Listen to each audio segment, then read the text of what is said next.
Hello everyone, Larry Satchwell here. July 1st already. This is where we started the garden tour 2 weeks ago. Start here again. A chipmunk running around the rocks right there. I haven't noticed any damage that they've done to the garden.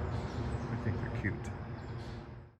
This gourd vine has taken over this edge of the strawberries, not a problem. Cantaloupes are doing well. I still have problems with the leaf folding up here. There's worms in there, but not nearly as bad this year. The potato patch here, we've had several really large fresh potatoes out of here. I put last year's onions in here and they're not thriving, but they're not dying. So a lot of crabgrass in there. I just pull it out, and every time I pull it out, I find a potato, and that's what we have for dinner. Strawberries, again, not thriving, but not dying. Back to the canna lilies. The hummingbirds are loving it. Had my trail cam set up here several times. These two raspberry plants are really doing well. No raspberries off of them this year. Maybe in the fall. These are a variety called Glencoe. I planted these last fall from the grower's outlet. This is some I transplanted, and these are all going to be black raspberries, and we've already eaten them off of those, and I've cut back the dead vines. The lotus are doing great. Look at the beauty of that flower. So I cleaned this out last year, and it looks like lotus like to be crowded. I've already cut off a couple of seed pods, but we've had all these blooms. 1, 2, 3, 4, 5, 6, 7, at least 10 blooms, I would say. And this is the one that I had the muck defense in. It's still doing great. Back here is a birdhouse gourd I planted to come up on the fence, and it's doing exactly that. This pepper is looking kind of puny. I have fertilized it, but I'm not sure it's getting enough sun. Red fire lettuce, we've had several meals off of it. Zucchini here, and squash. This is a straight neck squash, smooth skin. My wife prefers these.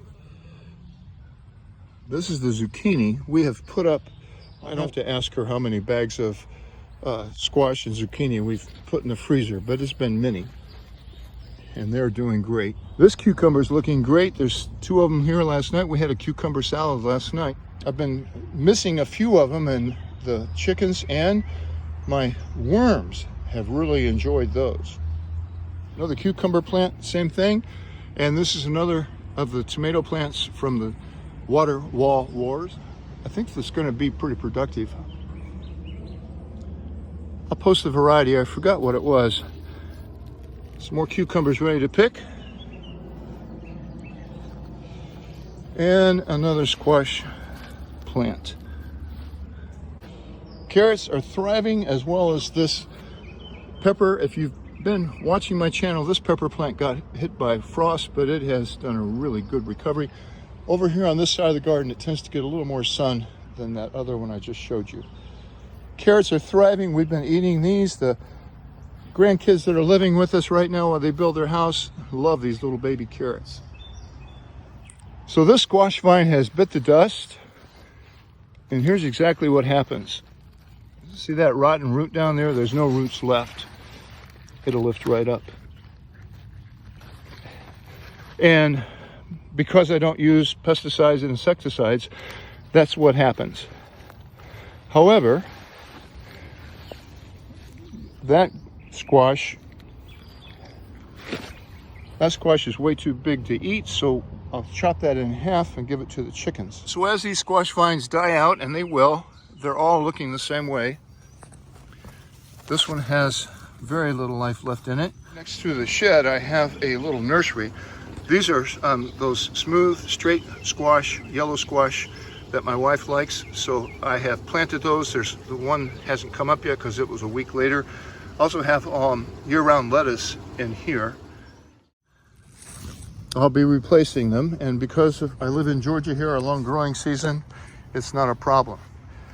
This squash is going out into the aisle,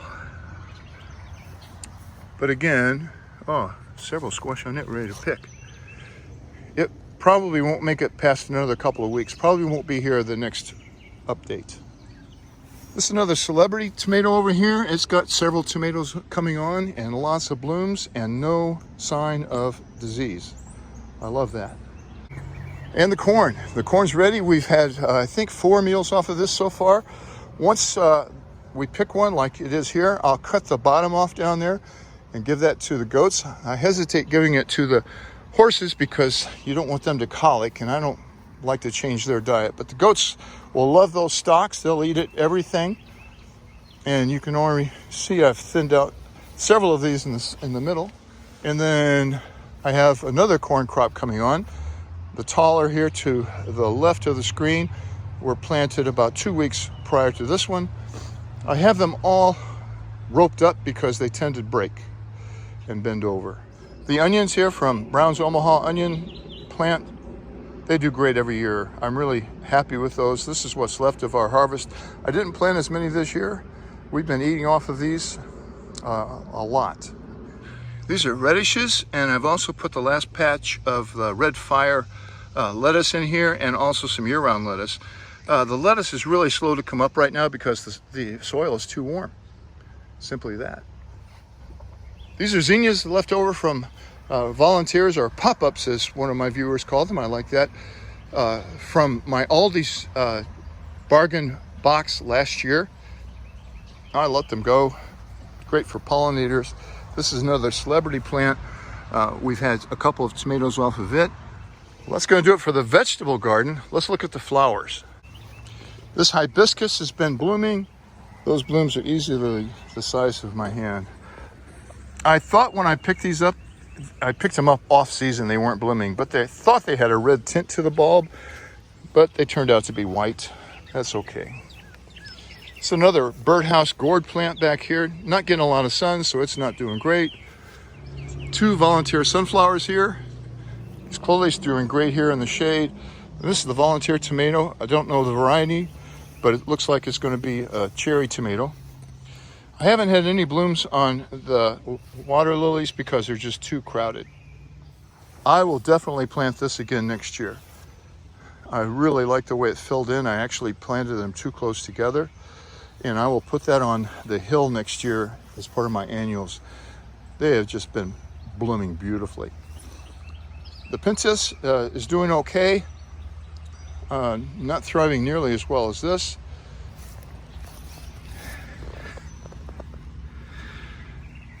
And this violet, it's doing okay too. It was a late plant, so I think it'll come in on its own a little bit later in the season. The roses, unfortunately, look terrible this time of year. And that's why I let this 4 o'clock kind of come up and hide them. The flowers on the hill. The yarrow is looking great. I need to cut some of this back, and I need to find a way next year to support this because they all fall over like this and take up a lot of area.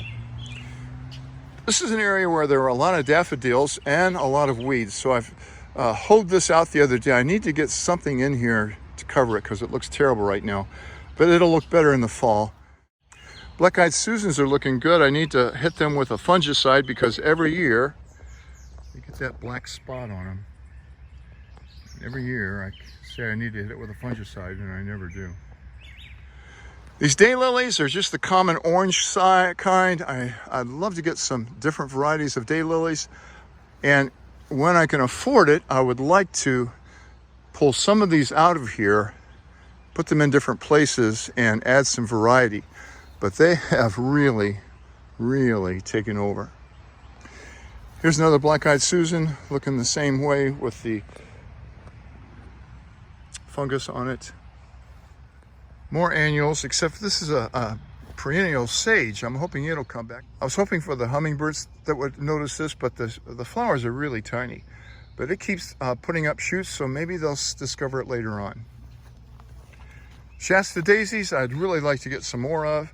Plants are just so expensive this year. So Lowe's bargain brands are no longer bargain brands. They're more than half price, and most of them look pretty dead. I haven't really purchased a lot from them.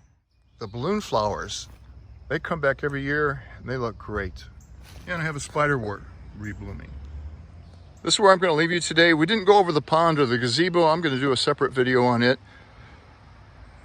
But that's what the garden looks like on July 1st, 2021. July 4th this weekend. I hope you have a wonderful Independence Day, and I hope your garden is doing well. Keep digging in the dirt, friends. Thanks for watching.